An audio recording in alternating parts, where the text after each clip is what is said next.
Hey, what's going on, Jamarian? First things first, before I even get into the main reason why I turned this on, I want to go ahead and formally give you and your team congratulations for becoming the Houston City champs. I know how important it is to be a champion in any regard, but even more intimate is it, and even more special is it to have something that is to and for your city. So definitely be proud of that, because that's incredible. No small feat. So congratulations on that one.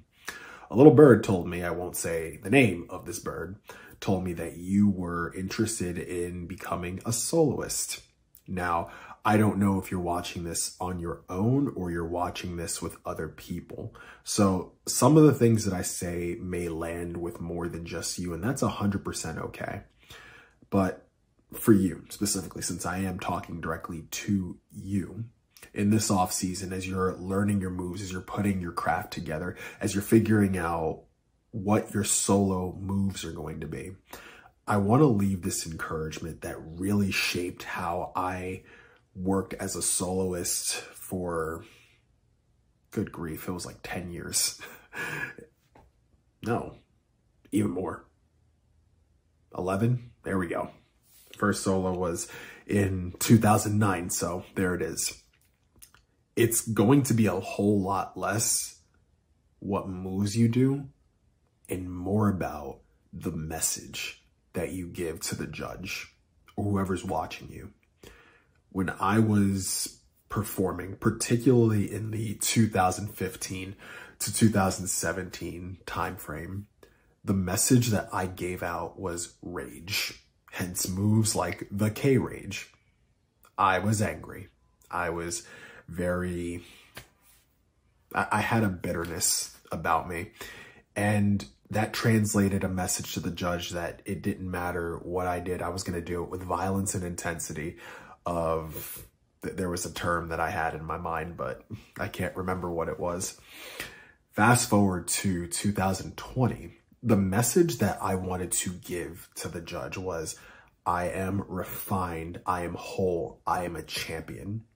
And the way that it's not only the way that I did the moves, but how I stood, how I marched, how I sounded off, the look in my eyes, totally different.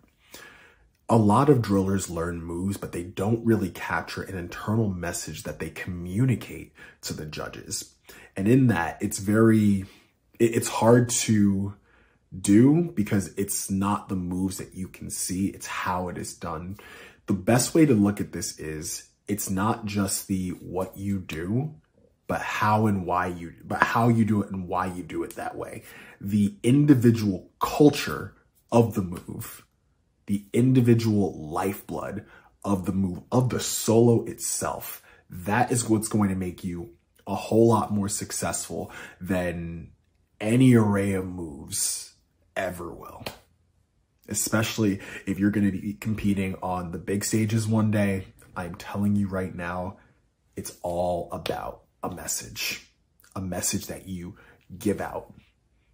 The rifle is an extension of you. You are not the extension of the rifle, and you're not a slave to the moves that you learn. You, as the person who communicates, Jamarian Wilkerson is blank, is going to take that rifle and he's going to maneuver that rifle in a way that suggests that Jamarian Wilkerson is, insert the blank here. So as you're thinking about what your moves are going to be, as you're thinking about how you're going to build yourself as a soloist, I want to encourage you to take serious thought. What is your message that you're going to communicate?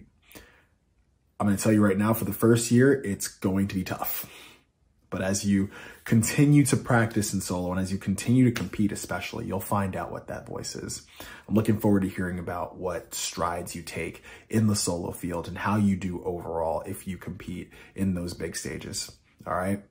Have a fantastic rest of your day, and looking forward to hearing about all the good things that you accomplish.